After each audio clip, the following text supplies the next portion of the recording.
नमस्ते। कभी सोचा है कि हम जो खाना रोज खाते हैं उसके पीछे कितनी कहानियां और कितने नियम छिपे हो सकते हैं। आज हम खाने की दुनिया के कुछ ऐसे ही हैरान करने वाले रहस्यों से पर्दा उठाने वाले हैं। तो चलिए शुरू करते हैं। कई आम लगने वाले फूड्स की कहानियां इतनी अजीब हैं कि यकीन करना मुश्किल हो जाता है। शुरुआत एक मजेदार फैक्ट से करते हैं। सवाल तो बहुत सीधा सा लगता है ना? लेकिन इसका जवाब काफी दिलचस्प है और यहीं से हमारी आज की कहानी की शुरुआत होती है। तो हुआ ये कि ये जानबूझकर नहीं किया गया था, बिल्कुल नहीं। जब पहली बबलगम कंपनी ने इसे बनाया ना, तो उनका पहला बैच पता है कैसा था? ग्रे रंग का, जो देखने में मतलब बिल्कुल भी अच्छा नहीं लग रहा था। तो उनके पास उस वक्त सिर्फ लाल फूड कलर बचा था। बस उन्होंने वही मिला दिया और बन गया हमारा गुलाबी बबलगम, जो आज तक चल रहा है ना? कमाल का एक्सीडेंट। और ये एक बेहतरीन उदाहरण है कि कैसे खाने से जुड़ी हमारी धारणाएं गलत हो सकती हैं। जैसे कि फ्रेंच फ्राइज, वो असल में फ्रांस की हैं ही नहीं। इनकी कहानी तो बेल्जियम से शुरू होती है। वहां लोग तली हुई मछली खाते थे और जब एक बार नदी जम गई तो उन्होंने मछली की जगह आलू तलना शुरू कर दिए। तो जैसे नामों को लेकर गलतफहमी होती है, वैसे ही नियमों को लेकर भी होती है। तो खाने के नाम और उसकी शुरुआत तो भ्रामक हो ही सकती है, पर अब बात करते हैं उन नियमों की जो ये तय करते हैं कि हमारे लंच बॉक्स में क्या आ सकता है और क्या नहीं। जानकर हैरानी होगी कि हमारे कई पसंदीदा स्नैक्स दुनिया भर के स्कूलों में पूरी तरह से बैन हैं। चलिए एक छोटा सा वर्ल्ड टूर करते हैं। अमेरिका में 80% से ज्यादा स्कूलों ने सोडा पर बैन लगा दिया है ताकि बच्चे अनहेल्दी शुगर से दूर रहें। अब चलते हैं यूके। वहाँ के 60% प्राइमरी स्कूलों में चिप्स बैन है। क्यों?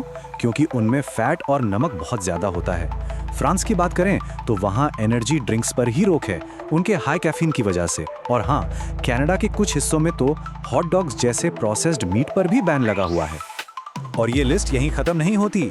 ऑस्ट्रेलिया के कुछ स्कूलों में चॉकलेट बार्स पर रोक है। हमारे अपने देश भारत में सीबीएसई स्कूलों में बर्गर और पिज़्ज़ा जैसे जंक फूड बैन है। न्यूजीलैंड में हेल्दी ब्रेकफास्ट के लिए मीठे सीरियल्स पर पाबंदी है। और जापान में वहां बच्चों के दांतों की सेहत के लिए कैंडी पर सख्ती से रोक है।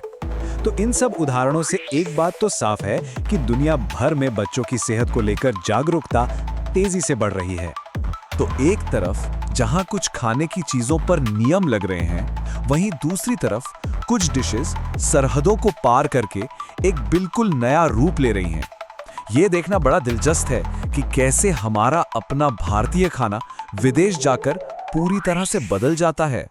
जरा यहाँ देखें, हमारा क्रिस्पी डोसा जब स्विट्जरलैंड पहुंचता है तो लोग उसे मीठी फिलिंग वाला क्रेप समझकर खाते हैं।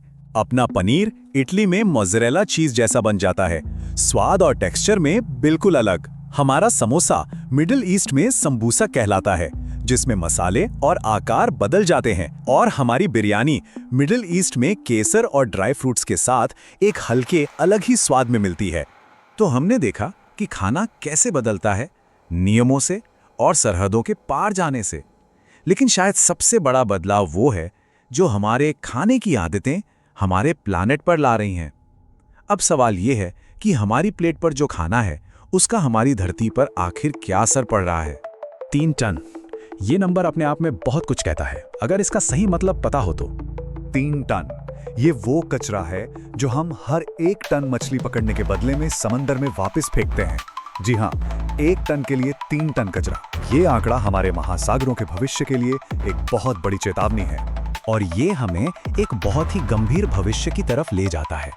रिसर्चर्स का कहना है कि अगर ऐसा ही चलता रहा तो 2050 तक हमारे समंदरों में वजन के हिसाब से मछलियों से ज्यादा प्लास्टिक होगा। ये वाकई में सोचने वाली बात है। तो एक स्कूल के लंच बॉक्स से लेकर दुनिया के महासागरों तक ये तो साफ है कि हम क्या खाते हैं इसका असर बहुत बड़ा होता है। तो सवाल यही है कि आने वाले कल में हमारी प्लेटों पर क्या होगा। सोचने के लिए एक दिलचस्प बात है ना।